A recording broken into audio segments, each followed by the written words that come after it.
अमावस्या। ज्येष्ठ बदी अमावस्या को बड़ सावित्री व्रत मनाया जाता है। इस दिन बरगद के वृक्ष की पूजा की जाती है। यह व्रत एकमात्र रूप से साधुआ स्त्रियों का व्रत है। इसे न तो पुरुष और न विधवा या कुमारी कन्याएं नहीं मानती। यह सौभाग्यवती हिंदू स्त्रियों में एकमात्र रूप से अत्यंत लोकप्रिय व्रत है। मान्यता है कि इस व्रत को मनाने से पति की अकाल मृत्यु नहीं होती है, स्त्री को वैधव्य योग का निवारण होता है, सुख सौभाग्य और धन धान्य की प्राप्ति के साथ ही पति सुख भी प्राप्त होता है। वट सावित्री व्रत के दिन सत्वा हिंदू स्त्री पूरे दिन यह व्रत करती है। व्रत का विधानुसार पूजन किए बिना जल भी नहीं ग्रहण करती है। इस व्रत के संबंध में सावित्री सत्यवान की कथा प्रसिद्ध है। विवाहित महिलाएं प्रातःकाल स्नान कर नवीन वस्त्र या शुद्ध नए वस्त्र आभूषण इत्यादि धारण कर सर्वप्रथम पूजा की सामग्री तैयार करती है। पूरी, हलवा, आटे में शहद, गुड़ या चीनी डालकर वट वृक्ष के फल के आकार की गोलियां बनाकर घी में सेक लेती हैं। फिर इन्हीं को सूत में पिरोकर माला बनाती हैं। तत्पश्चात एक शुद्ध थाली या थाल वे पूजा की सामग्री, भोग के मिष्टान पकवान सजाकर रख लेती है। इसमें शुद्ध जल, कलश, फूल, रोली और कच्चे धागे इत्यादि सामग्री लेकर बरगद यानी बड़ के पेड़ की पूजा करने जाती हैं।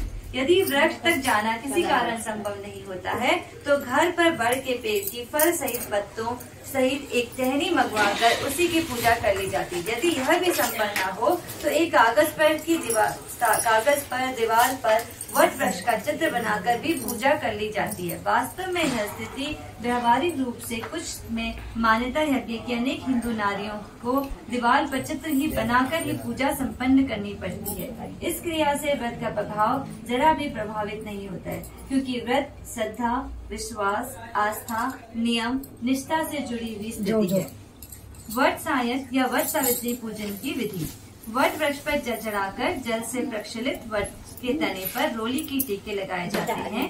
चना, गुड़, चावल, घी इत्यादि चढ़ाने के लिए लाई गई सामग्री चढ़ा दी जाती है। वृक्ष के नीचे घी का दीपक जला दिया जाता है। हल्दी में कच्चे सूत के धागे को रंगकर वट वृक्ष में लपेट दिए जाते हैं। वट वृक्ष की 7 बार परिक्रमा की जाए। वट के पेड़ के पत्तों की माला पहनकर व्रत की कहानी सुनी जाए। फिर घर में पकवान भोजन, चना एवं रुपया रखकर संबंधियों सहेलियों में भिजवाया जाता है। तत्पश्चात व्रत करता स्त्री अपनी सास के चरण स्पर्श कर उनका आशीर्वाद प्राप्त करती है। वट सावित्री की कथा प्राचीन काल की बात है। मध्य देश में अश्वपति नाम के परम ज्ञानी राजा थे। उनकी दीर्घ काल तक संतान न होने के कारण दुखी हुए राजा ने अपने राज्य के सब विद्वान ज्योतिषी, ब्राह्मण, पुरोहित आमंत्रित कर एकत्रित किए। सबका यथा योग्य सत्कार कर कहा, हे भविष्यदर्शी विद्वान विप्रों, आप सब गणना कर यह बताने की कृपा करें कि मेरे भाग्य में कोई संतान है या नहीं। तत्काल राजा के प्रश्न का उत्तर देने के लिए विद्वान ज्योतिषियों ने अपनी अपनी ज्योतिष गणनाएं प्रारंभ कर दी। कुछ समय सब गंभीर होकर राजा की ओर देखने लगे। राजा ने कहा, आप लोग संकोच त्याग कर सच्ची बात कहिए। ज्योतिषी बोले, हे राजन, आपके प्रश्न का उत्तर प्रसन्नता बढ़ाने वाला नहीं है, फिर सत्य को छिपाना नहीं है, आपको बता ही देना है। आपके एक अत्यंत रूपवान, बुद्धिमान, धर्म परायण कन्या उत्पन्न होगी। इसके अतिरिक्त वो भी अपने विवाह के 1 वर्ष बाद विधवा हो जाएगी। यही विधि का विधान है। ज्योतिषियों की भविष्यवाणी सुनकर राजा बहुत दुखी हुए। वे कन्या और अपने राज्य की भविष्य चिंता में बहुत ही दुखी हो गए। कालांतर में राजा की एक कन्या उत्पन्न हुई। वह समय अनुसार बचपन व्यतीत कर युवा हुई और विवाह योग्य आयु की हो गई। राजा अपनी कन्या के विवाह का परिणाम सोचकर भी दुखी हो गए। वे ये विचारने लगे कि कुछ बचाव का प्रयास किया जाए। ऐसा सोचते सोचते देव प्रेरणा से राजा को नारद जी का स्मरण हो आया। धर्मात्मा राजा ने आह्वान कर नारद जी को बुलाया और सारी बातें बता दी। नारद जी कुछ पल विचार कर बोले, हे राजन, तुम अपनी कन्या के विवाह का दायित्व उसी पर छोड़ दो। तुम अपनी कन्या से कहो कि वह अपने लिए स्वयं ही कोई योग्य वर तलाश ले। तुम्हारी कन्या जिस युवक को अपने भावी पति के रूप में तुम्हारे सामने प्रस्तुत करे। राजा ने अपनी कन्या सावित्री को बुलाया और नारद जी की बातें बताकर पूछा, हे पुत्री सावित्री, तुम कहो तुम्हारा क्या विचार है। सावित्री बोली, हे पिताजी, मैं नारद जी के आदेश का प्रसन्नता पूर्वक पालन करूंगी।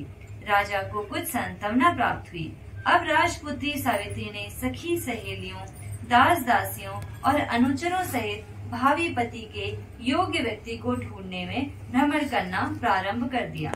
अनेक नगरों, वन, प्रांत पार कर सावित्री एक छोटे से रमणीक जंगल में पहुंची।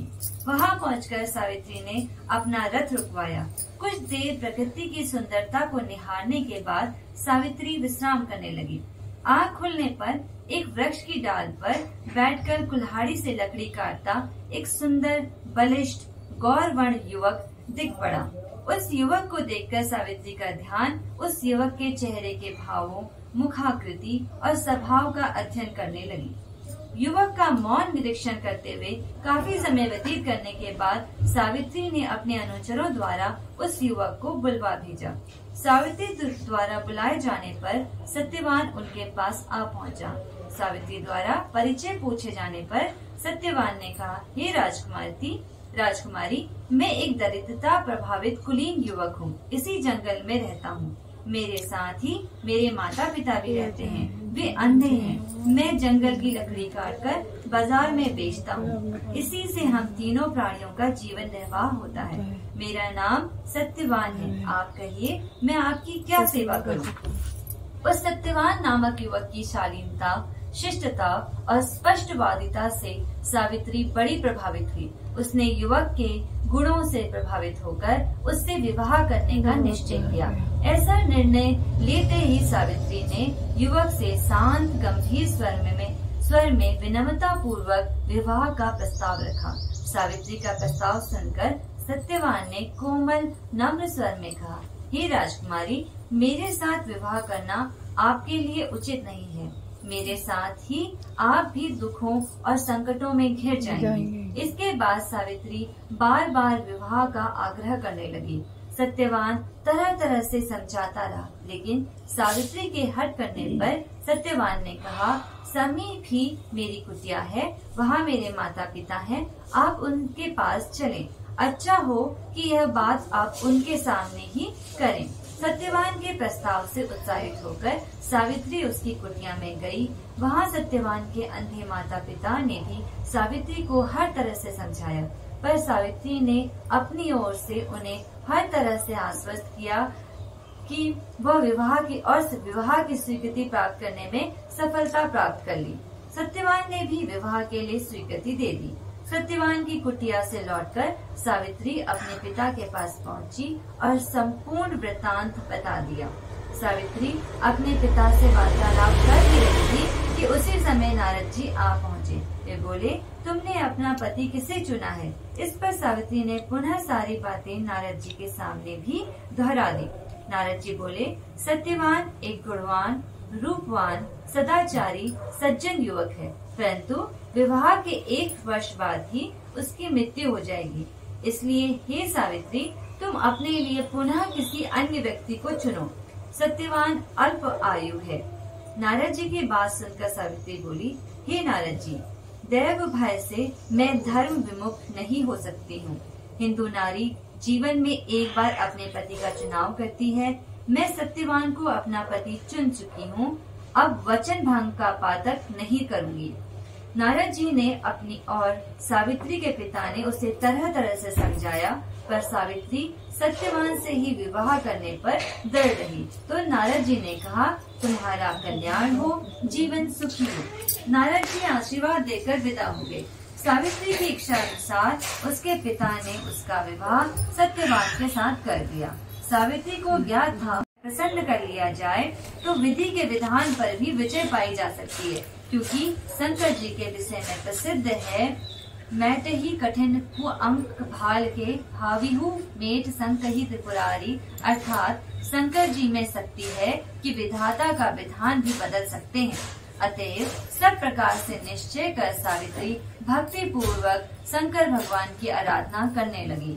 सत्यवान के लिए सावित्री पूर्ण मनोयोग से शिव जी की आराधना करती थी।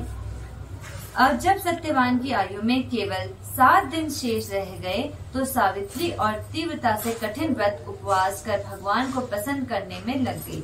अतः सावित्री की भक्ति से प्रसन्न होकर भगवान शंकर उसके सामने प्रकट हुए और बोले, मैं तुम्हारी भक्ति से प्रसन्न हूँ, मुझसे मनोवांछित वर मांग लो।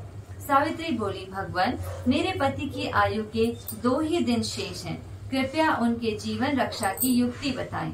भगवान शंकर बोले, कल ज्येष्ठ की अमावस्या के दिन भक्ति पूर्वक वट वृक्ष की पूजा करने से तुम्हारी मनोकामना पूरी होगी। सावित्री ने वट वृक्ष की भक्ति पूर्वक पूजा की और रात्रि जागरण किया। दूसरे दिन प्रातःकाल जब सत्यवान जंगल में लकड़ी काटने जाने लगा तो सावित्री भी उसके साथ चलने की हट करने लगी। इसी प्रकार सास ससुर को राजी कर सावित्री ने पति को भी मना लिया और उसके साथ जंगल में स्वयं भी गई। लकड़ी काटने के लिए सत्यवान एक वृक्ष पर चढ़ा। एक डाल को काटने के लिए कुल्हाड़ी चलाते समय ही सत्यवान को सिर का दर्द करने लगा। वह वृक्ष से नीचे उतर आया और सावित्री से बोला, मेरे सिर में पीड़ा हो रही है, मैं आराम करना चाहता हूँ। पतिव्रता धर्मपरायणा सावित्री चिंतित होने लगी। सत्यवान कुछ ही देर में मूर्छित होकर अचेत हो गया।